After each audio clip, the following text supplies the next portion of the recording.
Whoa, I'm flying! Not without me! Hey, wait up! This is nuts! ये उस समय की बात है जब इंसान ने भगवान को सिर्फ तस्वीरों में कैद कर दिया था। मंदिर थे, घंटियां थीं, लेकिन विश्वास धीरे धीरे कमजोर पड़ चुका था। उसी दौर में एक शहर के बाहरी हिस्से में राघव नाम का एक व्यक्ति रहता था। जिम्मेदारियों से दबा हुआ, कर्ज में डूबा हुआ और भीतर से पूरी तरह टूटा हुआ। कभी वो भी हनुमान जी का बहुत बड़ा भक्त था। हर मंगलवार सिंदूर चढ़ाता, हनुमान चालीसा पढ़ता। लेकिन जब मुसीबतें बढ़ीं तो उसकी प्रार्थनाएं शिकायत बन गई। लोगों ने साथ छोड़ा, अपनों ने ताने दिए और एक दिन उसने सुन लिया, अब तुम्हारे बस का नहीं है। वही वाक्य उसकी आत्मा में जहर की तरह उतर गया। उस रात राघव घर से निकल पड़ा। न कोई रास्ता, न कोई मंजिल, बस चलते चलते वो शहर के सबसे पुराने हनुमान मंदिर पहुंच गया। मंदिर के दरवाजे बंद थे, अंधेरा था, सन्नाटा था। राघव वहीं सीढ़ियों पर बैठ गया। उसके हाथ कांप रहे थे, आंखें सूखी थीं, क्योंकि अब रोने की भी ताकत नहीं बची थी। उसने धीमी आवाज में कहा, अगर आज भी आप नहीं आए तो शायद कल मैं भी नहीं रहूंगा। उस पल हवा थम गई, चारों ओर एक अजीब सी शांति फैल गई। फिर मंदिर के अंदर से घंटी अपने आप बज उठी, एक नहीं 3 बार। राघव का शरीर सुन्न हो गया। दीपक जो बुझ चुका था अपने आप फिर से जल उठा और तभी पूरा मंदिर लाल प्रकाश में नहा गया। उस प्रकाश के बीच एक भारी पदचाप गूंजी, धप धप, जैसे धरती किसी का भार महसूस कर रही हो। और फिर वो सामने थे, गदा धारण किए, वक्षस्थल पर राम नाम, नेत्रों में अग्नि और करुणा एक साथ, बजरंग बली। राघव की सांस अटक गई। वो वहीं माथा टेककर जमीन पर गिर पड़ा। प्रभु, मैं हार गया हूं।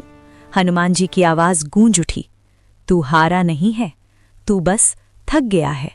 राघव रो पड़ा। हर रास्ता बंद है, हर दरवाजा बंद है। हनुमान जी ने गदा जमीन पर रखी। जैसे ही गदा धरती से टकराई, एक कंपन पूरे मंदिर में फैल गया। जब सब दरवाजे बंद हो जाते हैं तब मेरा दरवाजा खुलता है। हनुमान जी ने राघव की ओर देखा, लेकिन मैं चमत्कार तब करता हूं जब इंसान आखिरी सांस में भी मेरा नाम ले। उन्होंने हाथ उठाया और उसी क्षण राघव के सामने उसका पूरा जीवन दिखने लगा। उसकी गलतियां, उसकी मेहनत, उसका डर और उसका भूला हुआ साहस। देख, हनुमान जी बोले, तू कमजोर नहीं है, तूने बस डर को अपना गुरु बना लिया है। अचानक मंदिर के बाहर तेज गर्जना हुई, बादल फटे, बिजली चमकी और उसी बिजली के साथ हनुमान जी की आवाज, आज से तेरा डर तेरे सामने नहीं, तेरे पीछे चलेगा। उन्होंने राघव के सिर पर हाथ रखा। वो स्पर्श साधारण नहीं था। उस पल राघव के भीतर कुछ टूट गया और कुछ जाग गया। उसका डर, उसकी हार, उसकी बेबसी, सब जलकर राख हो गए। अगली ही पल मंदिर फिर से अंधेरे में था। घंटी शांत थी, दीपक जल रहा था, लेकिन हनुमान जी वहां नहीं थे।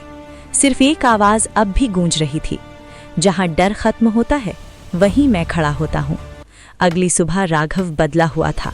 मुसीबतें अचानक खत्म नहीं हुई, लेकिन वो अब झुकता नहीं था। जहां अपमान हुआ वहां वो शांत रहा। जहां डर आया वहां उसने हनुमान चालीसा पढ़ी। कुछ ही समय में रास्ते खुलने लगे, काम मिला, कर्ज उतरने लगा, घर में शांति लौटी। लेकिन सबसे बड़ा चमत्कार ये नहीं था। सबसे बड़ा चमत्कार ये था कि अब राघव कभी अकेला महसूस नहीं करता था, क्योंकि वो जान गया था कि हनुमान जी मुसीबतें नहीं हटाते, वे इंसान को मुसीबतों से बड़ा बना देते हैं। और आज भी उस मंदिर में लोग कहते हैं कि जब कोई टूटा हुआ इंसान सच्चे दिल से जय बजरंग बली बोलता है तो उस रात मंदिर की घंटी अपने आप जरूर बजती है। जय श्री राम, जय बजरंग बली।